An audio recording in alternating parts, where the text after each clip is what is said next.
दूर नहीं जाना चाहती थी।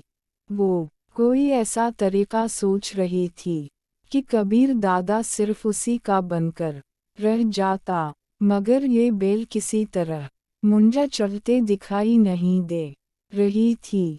अलबत्ता इतना वो जानती थी कि कोशिश करने वाले ही हुसूल की लज़्ज़त चखते हैं, जबकि हाथ पर हाथ धरे बैठने वाले बस मुक़द्दर को कोसते रहते हैं। दिलावर शेख से जान छुड़ाने के लिए अगर वो हाथ पैर ना हिलाती तो कभी भी अपने मकसद में कामयाब ना हो पाती। अब कबीर दादा के मामले में भी वो इतनी आसानी से पीछे हटने को तैयार नहीं थी। नाश्ता करके वो काफ़ी देर वहीं बैठी रही, यहाँ तक कि मुलाजिमा बर्तन समेटने पहुंच गई। तनाविश के दिमाग से अब तक इसकी तलख बात महू नहीं हुई थी। खाला, बात सुनो। वो जूं ही बर्तन उठा कर बावर्ची खाने की तरफ बढ़ी। तनाविश बोल पड़ी, जी बीबी। वो रुक गई। मैं आज की बात को नज़रअंदाज करते हुए आपको तनबीह कर रही हूँ कि इसके बाद अगर मुझे मौका दिया या कोई ऐसी वैसी बात की तो नौकरी से फारिग करवा दूंगी। इसके अलावा आप कर क्या सकती हो? अगर एक गरीब की रोज़ी पर लात मारकर आपको खुशी मिलती है तो आज ही फारिग करा दी बीबी जी। गरीब को बोलने की तमीज़ भी तो होना चाहिए। वो मज़ीद बरहम होने लगी। चलें, कुछ दिन रह गई तो आपसे तमीज़ भी सीख लूँगी। आम से लहजे में इस पर चोट करते हुए वो बावर्ची खाने की तरफ बढ़ गई। के दिमाग की सोई बस इस बात पर अटकी थी कि वह तनाविश का क़याम 1-2 दिन से ज़्यादा नहीं होना था।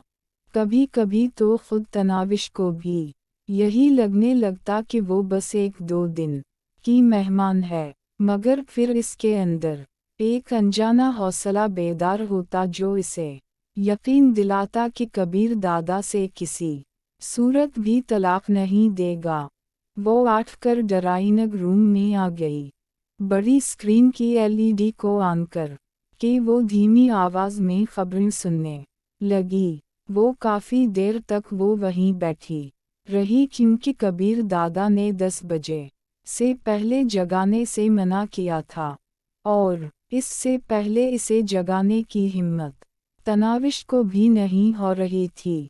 10 बजे इसे मुलाजिमा ख्वाबगाह की तरफ बढ़ती नजर आई। इसने पलट में शीशे का गिलास भी रखा हुआ था। खाला, कहीं जा रही हो? इसे दरवाजे के करीब रोकते हुए वो मुस्तफसर हुई। साहब को जगाना था। गिलास में किया है? लीमू नचुड़े हुए हैं। ये खट्टा पानी ही इन्हें जगाने में मदद देता है। अच्छा, आप नाश्ता तैयार करें, मैं इन्हें जगा देती हूँ। मुलाजिमा बग़ैर इसरार किए लीमू पानी का गिलास इसके हवाले करते हुए वापस मुड़ गई। वो ख्वाबगाह में घुस गई। कबीर दादा के भारी सानस इसके गहरी नींद में होने का ऐलान कर रहे थे।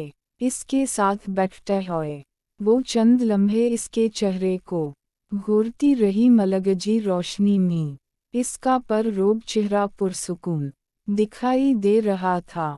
काश आप पर मेरी मलकियत मुतयन हो जाए। इसके दिल की गहराइयों में एक तमन्ना जागी और इसका हाथ कबीर दादा के सर की तरफ बढ़ गया। वो इसके घने बालों में मिलाम उंगलियों कनगी की तरफ फेरने लगी। इसके भारी सानस मदहम पड़ने लगे थे, और फिर इसने आहिस्ता से आँखें खोल दी। चंद लम्हे खाली खाली नज़रों से तनाविश को घूरने के बाद इसकी नज़रों का ज़ाविया छत की तरफ मुड़ गया। बालों से हाथ निकालकर तनाविश ने दोनों हाथों में इसका चेहरा थामा और चाहत से बोली, 8 जाए ना 10 बज चुके हैं। वो सर झटकता हुआ 8 बैठा। तनाविश ने फौरन लीमू पानी का गिलास इसकी जानिब बढ़ा दी। ایک ہی سانس میں کھٹا پانی مدے میں انڈیل کر وہ غسل خانے کی طرف بڑھ گیا تھا۔ تناوش ڈریسنگ روم میں گھس کر اس کے لیے لباس نکالنے لگی۔ گہرا نیلے رنگ کا سوٹ الماری سے نکال کر اس نے ہی نگر میں لٹکایا اور ناشتہ لینے چل دی۔